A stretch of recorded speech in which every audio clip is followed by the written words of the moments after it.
Ndabahaye ikaze. Muri kumwe na bene so b'abagorozi. Uyu munsi turagaruka ku kibazo gikomeye kibazwa mu bukristo mw'iyi si yacu. Ni ikibazo kivuga ngo kubera iki amadini yabaye menshi?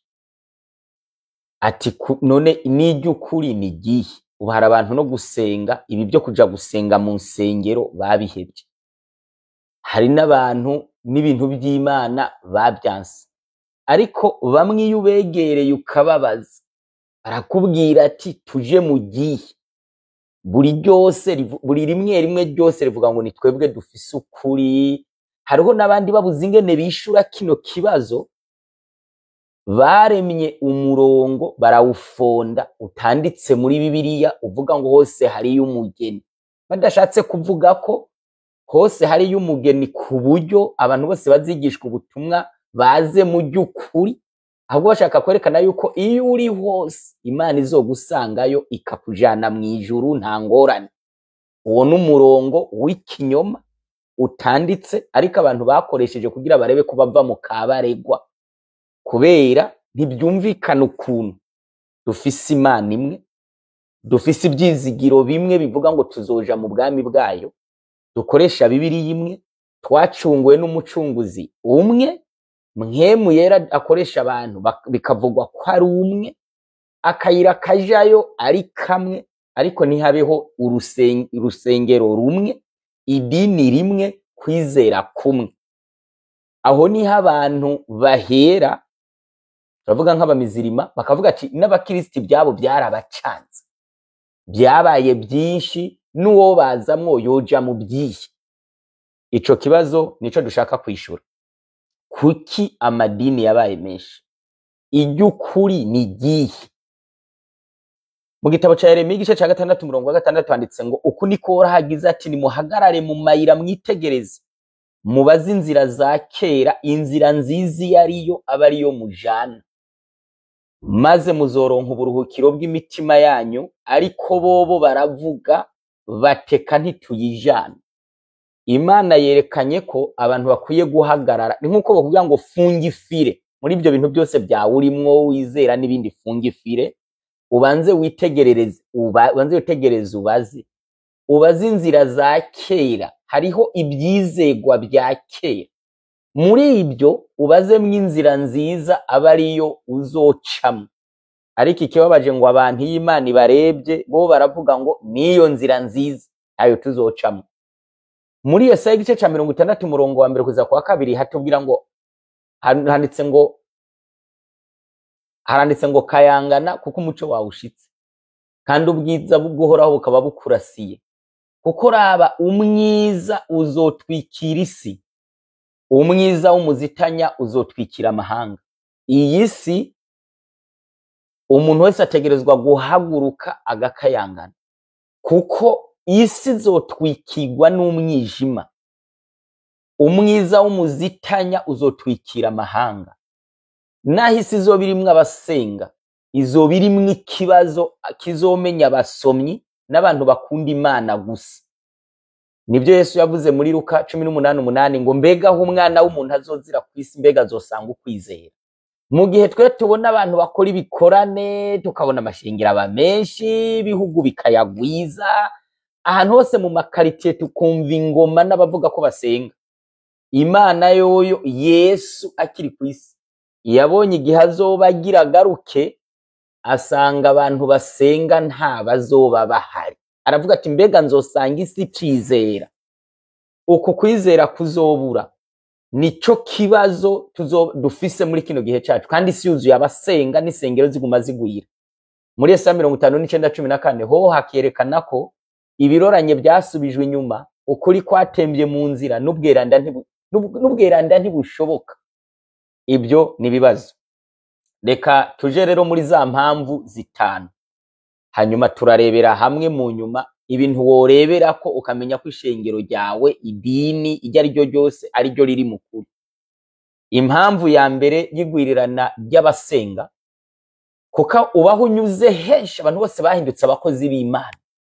Ahantu hose abantu barasenga, kandi kuva kera ntabwo Imana yagira abantu bayikorera b'imigwi myinshi, ahubwo yahagurutse umuvugisha umwe, igahagurutsa ihanga rimwe, abasigaye bose bakazokwizera ubutumwa Imana yahaye abo bantu. None ubu byabaye byinshi. Ibyo biva kuki? Ibyo bikomoka mu mpamvu zitanu. Iya mbere, Satani yahinduye umukenyuro yigira umukiriso. Satani murazi yuko Satani muri Edeni mu Itanguriro 3 ntabwo yaje ari Satani en personne, ahubwo yarondeye yigize inzoka arayizamwo, Eva ntiyamumenya. Satani nta hantu na hamwe kwisi araboneka ari Satani aze nyene ari Satani ngo bagwane ngo nyene ngo aze ari wa wundi nyene mu mubiri ngo ahure n'abantu abazimize canke abigisha ubutumwa. Ahubwo Satani yagiye akorera mu bupfumu, akorera mu mangetengete, akorera mu byaha bisanzwe ateza abantu. Ubu muri no misi yacu yiherezo ibyo bintu yarahinduye umukenyuro, yarabihebye. Ubu ahantu hari abantu babapfumu n'abanyamareba n'amangetengete ndetse no gutoteza abana b'Imana, ubu yarabiretse. Ahubwo ubu yahinduye umukenyuro. Uri muri Matayo igice c'indwi umurongo wa 21-23 na Matayo igice ca 24 umurongo wa 4 n'uwa 5 n'uwa 11 n'uwa 24 handitse ngo, kuko benshi bazoza mu izina ryanje bati ni jewe Kristo, kandi bazozimiza benshi. Ico ni kibazo. Abantu benshi bazozimira ari benshi. Muri no minsi barabona umuntu yagize nk'urukorane, abantu bakaba benshi, akabona ishengero ryiwe ririmwo benshi, akumva ibintu byabo byemegwa na benshi, agaca yibaza ngo nibyo byo. Ico si kimenyetso ko ari byo, kuko na hano Yesu avuze ko Satani azohagurutsa abantu bakazana ibinyoma, ariko bakaza ari benshi bakanazimiza benshi. Ikindi, kuko hazokwaduka abigira Kristo n'abigira bavugishwa n'Imana, bagakora ibimenyetso bihambaye n'ibitangaza kugira ngo bazimize n'abatoranijwe n'ibyashoboka. Ibitangaza, ibimenyetso, ibintu by'utwumiza, ku buryo udasenga, udasoma, utazi ijambo ry'Imana nawe wozimira. Hano handitse ngo n'abatoranijwe bamwe Imana yemera. Ibyo bintu bizohakwa kubaterimutsa. Hirya ngo benshi bazombwira kuri wa munsi ngo, mwami mwami, ntitwavugishwa n'Imana mu izina ryawe, ntitwasenda abadayimoni mu izina ryawe, ntitwakora ibitangaza byinshi mu izina ryawe. Niho nzobajinjiburira nti ntaho nigeze mbamenya, mviraho mwankora biziramo. Satani muri no misi yacu yiherezo azohagurutsa abagabo n'abagore, ahagurutsa imisore, ayambike ishusho, ayambike impuzu, ayambike ibintu bisa no gukorera Imana, abambike ubushobozi bwa kidayimoni, bakora ibitangaza, bakurikirwe n'abantu benshi, babe barurangiranwa kwisi, ariko ari Satani. Ibi bintu bizotsitaza abantu, iri korosi rizogorana gukata. Ibi bintu bizonanira abantu benshi kumva, kandi ntaco tuzokora ngo bireke kuzimiza abantu benshi, kuko ngo n'abatoranijwe n'Imana ijambo ritubwiye ngo nabo bizohakwa kubahitana. Iyo niyo mpamvu ya mbere iyigwirirana ry'ibintu byitwa gusenga tubona kwisi. Nuko Satani yahinduye umukenyuro yigira umukristo, nawe yemera Bibiliya na Yesu. Kuko aba bantu bakoze ibitangaza, bagakora ibimenyetso, bakavugishwa, bakaba benshi. Aba bantu ukoresheje amaso y'umuntu n'abakozi b'Imana, ahubwo ariko Yesu no mu ijuru ntabaza. Iyo ni impamvu ya mbere. Impamvu ya kabiri izotuma amadini agwirirana n'abasenga, nukuronderera inyungu mu by'Imana. Ibyo byitwa trafic de la grâce, gucuruza ubuntu bw'Imana. Kera mu gusura mu byagezwe 14 umurongo wa 180 na 29, abaherezi baragikigira 10, Imana ikibahembye biri mu guharura 18 umurongo wa 20 kugeza 21, kubera ngo igikorwa bakora mu ihema ry'ibonaniro cyo guhuza umunyabyaha n'Imana. Ico gikorwa caheze muri Matayo 2:52 Yesu apfuye ku musaraba cari gihetse. Ico gikorwa caheze ico gihe. Bigenze gutyo muzosoma muri ibyo bice by'26 57 Yesu igihe 5:27 Yesu yapfa ku musaraba. Iyo nkuru yose muzosoma, iyo nkuru iheri yo Yesu apfuye ku musaraba, igikorwa c'abaherezi cyo guhuza umuntu n'Imana cari giheze. Yesu yari yibereye umuhuza w'abantu n'Imana, akazi kabo kari gaheze. Yesu yaragira ashireho ubutumwa, ariko ababurimwo bazokora badarondera inyungu nta n'igihembo. Ibigira 10 n'amashikanwa byari bisigaye bizotangwa bigakora ibintu bibiri: bigafasha abababaye, imfubyi n'impfakazi n'abandi bababaye, bikanakora igikorwa civuga butumwa ariko bidahembye abantu. Iyo ngingo twagiye tuyibasigurira. Amasomo akurikira: Abakorinto ba 2:17 handitse ngo, kuko tutari nka bamwe benshi bagenda bacururisha ijambo ry'Imana. Paulo mu gihe cabo hariho abantu bafata Bibiliya bakayigira amabutiki, abizera bakabibidandazwa, ku buryo azosoma isomo bamuhembe. Abana biwe bakiga mu bigira 10 n'amashikano, bakambara mu bigira 10 n'amashikano, imodoka zikagugwa, abantu bakenye babakene bagategekwa kugurira ngo pasitori moto, nabo batambara ibirato. Ibyo Paulo no mu gihe cabo hariho abantu ngo bafata iby'Imana bakabicuruza, bigahinduka urudandazwa. Ibyakozwe n'intumwa 20:33-34. Ntaco nipfuje ari feza ari nzahaba ari byambagwa by'umuntu numwe. Ubwanyu murazi ko amaboko yanje yankenurana ibyo nkenye nabo turi kumwe. Paulo yakoresha amaboko yiwe. Yesu muri Matayo 10:8 yavuze ngo uko mugenda kose mwigisha, ariko muzokiza abagwayi, muzura abapfuye, mukiza abanyamibembe, mubihere ubusa, mubitangira ubundi. Ibi bintu by'Imana biri kwisi bihemba, ku buryo umuntu azona pasiyona akaguma hemba. Ibi n'akamara amazi, ntabwo ari ubutumwa bwa Yesu. Petero ya 2:2-3 handitse ngo, kandi ingeso zabo z'isoni nke benshi bazozikurikira.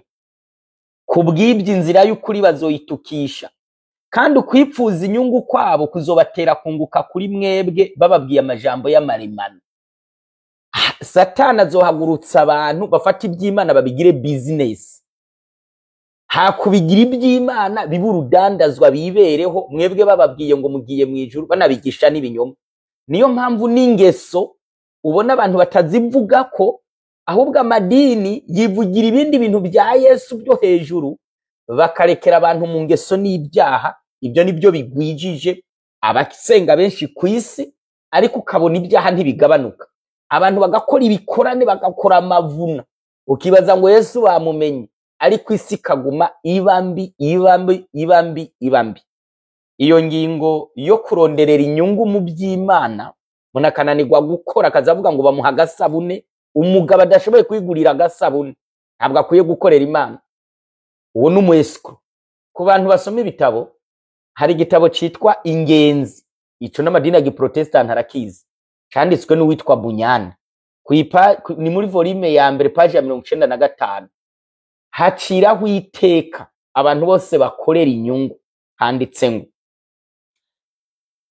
Haranditse ngo, none namba ari bibi gukurikira Kristo kubw'imitsima. Yohana 6:2-6. Kumuhindura ico kuguhesha amaronko ntibirushaho kuba bibi. Mu gitabo c'Imana nta bandi tubona biyumviriye bene ibyo atari abapagani canke indyarya canke abadayimoni canke abapfumu. Abantu mugende musenga amadini ya Giprotestant, ico gitabo muragifise no muri Pentecote kiriyo, ipaji ya 95. Genda mugisome volume ya mbere. Hatubwiye yuko umuntu wese akorera Imana ashaka kuronkamwe umutsima, hagarariye abantu bakurikira: abari umupagani, abari indyarya, abari umudayimoni, abari umupfumu. Nuko abo nibo bantu bashatse kurondera amaronko mu bintu by'Imana. Ico ni gitabo canyu nsomye. Ingingo ya 3, impamvu ya 3 izotuma abantu benshi badukana ibintu byo gusenga bikagwira ku isi, no kuronderera ibyubahiro mu bintu by'Imana.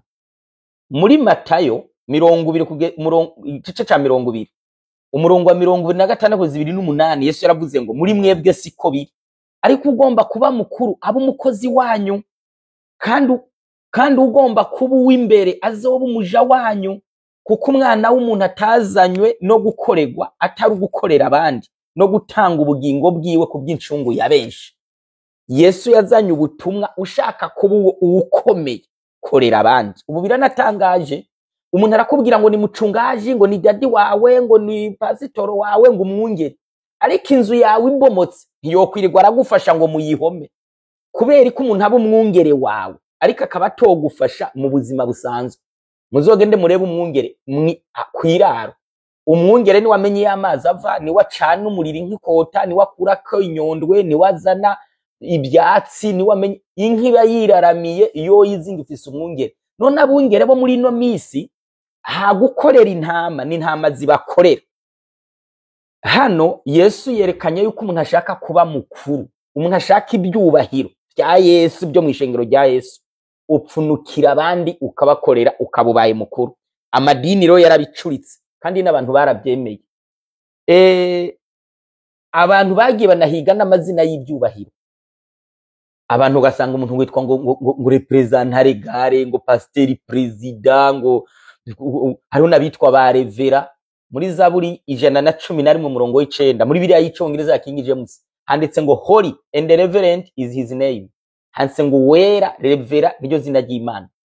Ibyo bintu by'abamusenyeri ngo muje nama, kuburyo umuntu anabaye anorose igiti mwidini baca bareka kumuhamagara mu izina ryiwe yavukanye, ahubwo bakaza bamuhamagara mu izina ry'ibyubahiro. Ibyo Yesu nibyo yavuze muri Matayo 2:3 guhera ku 6 kugeza ku 8 n'u9, aho yavuze ngo bakunda ibyiciro byo haruguru aho batumiwe, hakerekana yuko abantu bafise ukuntu bashaka kuza bagirwa ko bwakeye bubahwe, utamwiserabi. Mu gihe ca Yesu yabari ingorane. Ibi bintu byo kurondera ibyubahiro, gusanga abantu bashaka kubaho bakanabirondera n'ahatari, ku buryo ubu uzosanga abantu umuntu akajya inkoko, abatetse bakajya amashu, ugasanga ntiyosangira n'abadiyakoni, eka ntakogwa ko.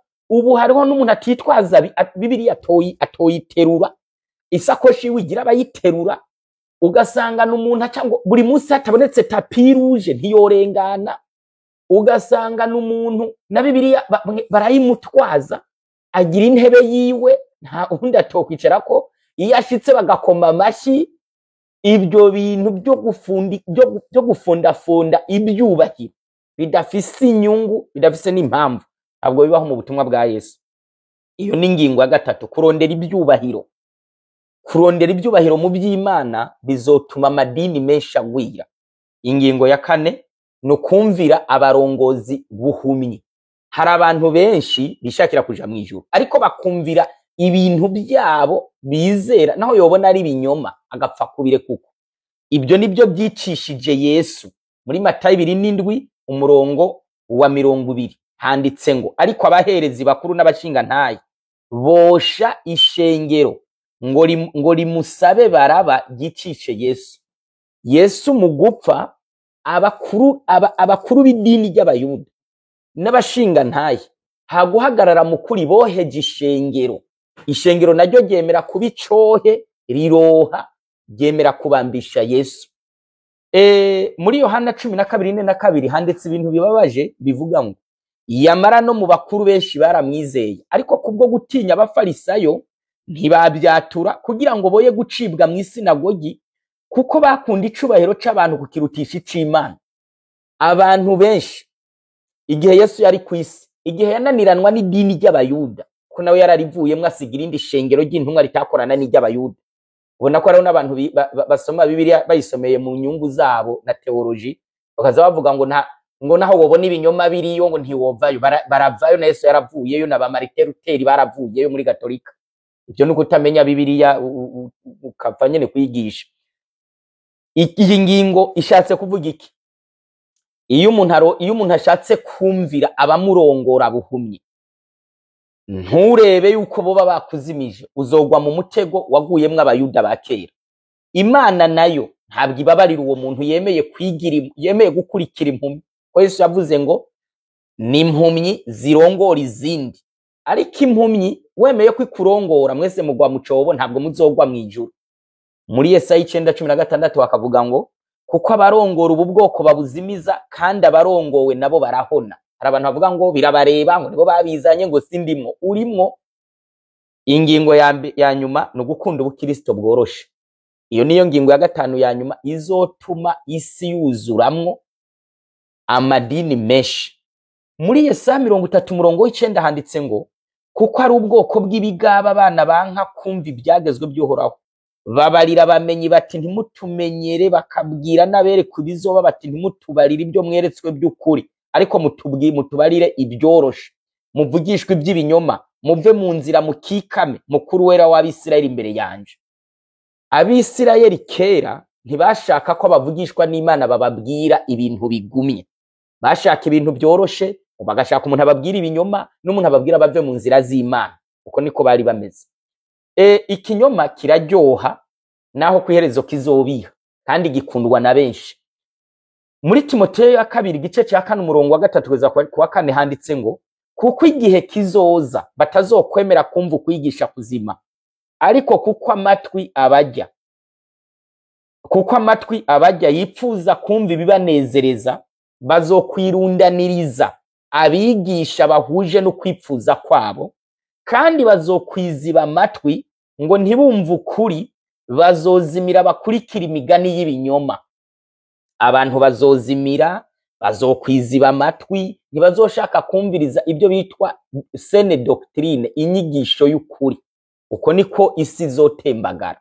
Mu itembagara ry'isi hazoba harimwo ukudashaka kumva inyigisho nzima, ahubwo abantu bazokwirundaniriza abigisha bahuje no kwipfuza kwabo. Ushaka inzoga ahiga aho bayinywa, ushaka ko bambara mini ahiga aho bayinywa, ushaka kuba umurasta ahiga idini ry'abarasta, ushaka kurongora abagore benshi ahiga aho babyemera, ushaka aho babyina aje aho babyina. Umuntu wese azokwirundaniriza umwigisha ahuje no kwipfuza kwiwe. Ku bantu babikurikirana ntabwo ubukristo bworoshe, kuko Paulo niwe abwiye Timoteyo ngo abazogenda bose bubaha Imana bari muri Kristo Yesu bazohamwa. No mu Baheburayo igice cya 11:36-38 handitse ngo abandi bageragereshwa gushinyagurirwa no gukubitwa ibimoko, mbere bashigwa mu ngoyi no mu mabohero, bicishijwe amabuye bakeregwamwo kabiri, barageragejwe bicishijwe inkota, bayerera bambaye isato z'intama n'iz'imene, bari baburaniwe bababazwa bagirirwa nabi, isi ntiyari babereye ko bayibamwo, bayerera mu bugaragwa no mu misozi no mu masenga no mu byobo. Ibi bitwereka ukuntu abakristo babayeho bose, bababajwe, batotejwe, bagiriwe nabi. Iyo abantu bikundira ubukristo rero bworoshe, ibintu bitagawa, ibintu byemewe na bose, bakunda kuba gutya. Aho turangirije ni ibintu bishobora kukwereka ko ishengero ryawe urimwo ari iry'ukuri. Ubirebera mu bintu 9. Icambere, iyo ritigisha ibyagezwe 10, iryo shengero urimwo riba ryarazimiye.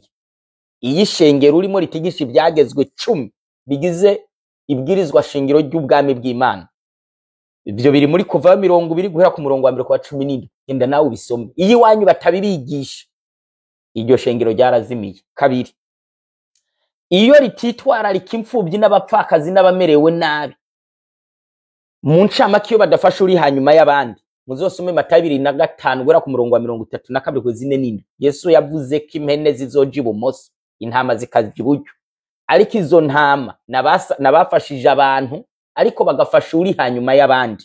Ibyo biri no muri Yakobo 1:7 handitse ngo idini ry'ukuri ritunganye itagira agasemwe imbere y'Imana no kuraba imfubyi n'impfakazi no kwirinda ntiryanduzwe n'ibyisi. Ico ni cya kabiri. Pima ko muri bya bigira 10 n'amashikano bitangwa tari byo guhemba abantu ngo babije babihindura ibyo kurya, ahubwo urebe yuko bikora ivuga butumwa, ibindi bigafasha abantu bababaye. Iyo iryo shengero ryanyu ridakora uko, ntabwo riri mu butumwa bwa Yesu. Iryo niryo bafunze, niryo abantu baremye iwabo ryo kwirira no kwinezereza no kwiyerekana. Ikindi, iyo gukorera Imana muri iryo shengero urimo bishingiye ku mashuri, ikimenyane, intara n'ubwoko. Hari abantu barema amadini akaba y'intara, akaba y'ubwoko, akaba y'ibimenyane, akaba y'amashuri. Mu Banyefeso 6:11 kugeza ku 12 handitse ngo bamwe yabahaye kuba intumwa, abandi kuba bungere, abandi kuba bigisha, n'ibindi n'ibindi. Muzosoma no mu bindi bitabo Imana itanga ingabirano zo kuyikorera, ntibazigira, nta muntu yoziguha, ntabwo wozigura. Gukorera Imana ni ingabirano za mpwemu yera. Ico naco ndagihejeje. Ikindi ca kane, iyo aba barongoye bahembwa ku kwezi umushahara uvuye mu bigira 10 n'amashikanwa mutanga, iryo shengero rimeze gutyo ntabwo riba rihagaze mu by'Imana, kubera muri Matayo 18 twasomye ngo Yesu yavuze mu bitangira ubusa, mu biherewe ubusa, mu bitangira ubundi. Tugasoma no muri Timoteyo wa mbere 5:16 handitse ngo abagore bizera namba bafise inshuti z'abapfakazi babafasha kugira ishengero ntiriremegwe, ribone gufasha impfakazi z'inyakama. Birumvikana ko ishengero ry'intumwa rimwe Yesu yasiga umuntu guti ciwe umwizera yaragira ubuntu, ariko n'ishengero rikagira ubuntu.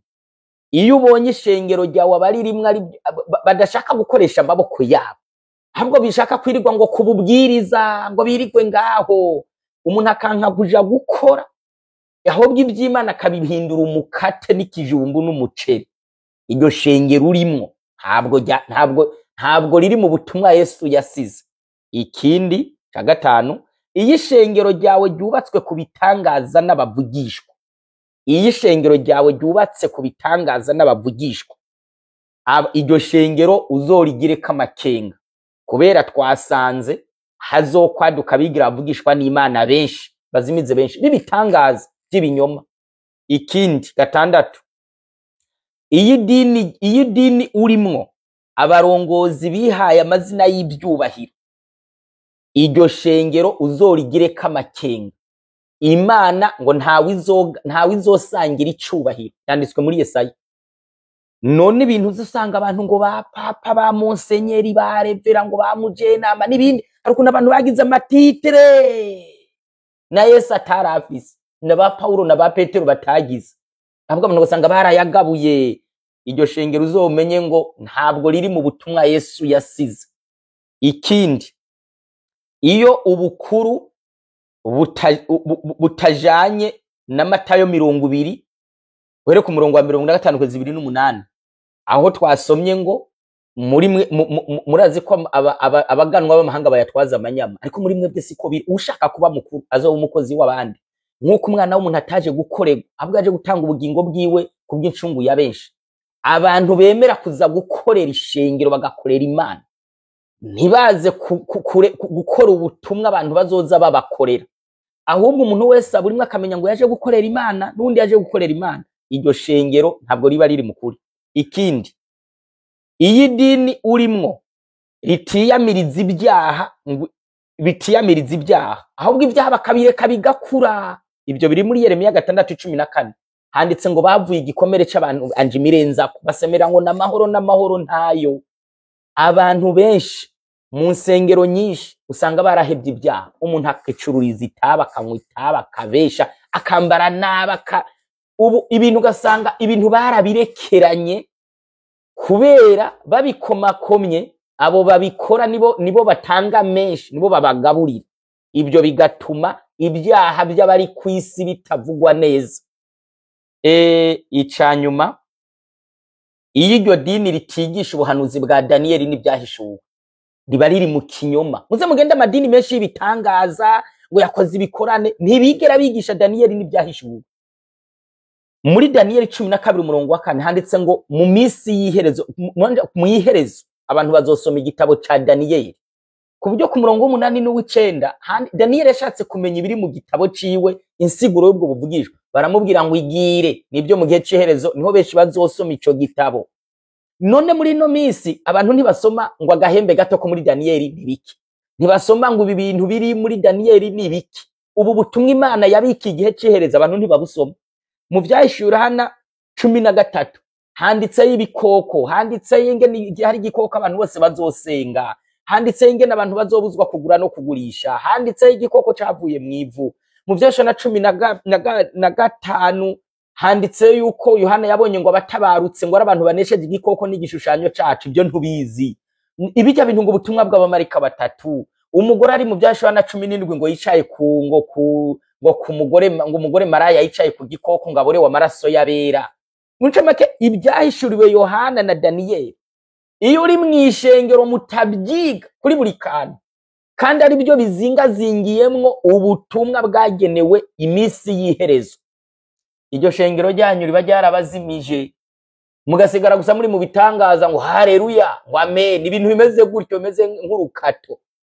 Ubutumwa bw'Imana yageneye iri herezo buri muri Daniyeli n'ibyahishuwe. None amashengero menshi ntabwo abyigisha. Mureke Imana idufashe, iduhe kumenya ko amashengero yuzuye ku isi yabaye menshi ntabwo ari ubushake bw'Imana, ni umugambi wa Satani. Satani yabyaye ibintu bizotuma n'abashaka Imana babivamwo, bavuge n'ubundi ngo byabaye byinshi. Suzuma, fata Bibiliya yawe nawe usuzume, kuko ejo nutasuzuma ukishinga gupfa kwizera buhumi kwiherezo mu rubanza rw'Imana, ntabwo uzoza uravuga ngo urumva ngo ntabyo narinzi. Ibi bintu n'abantu bisigura imbere y'Imana ntabyo tuzovuga. Imana iduhe kubyumva, iduhe kumvira isomo riri muri Yohana 8:32 ivuga ngo muzomenya ukuri kandi ukuri kuzobaha kwidegembya, mu izina rya Yesu.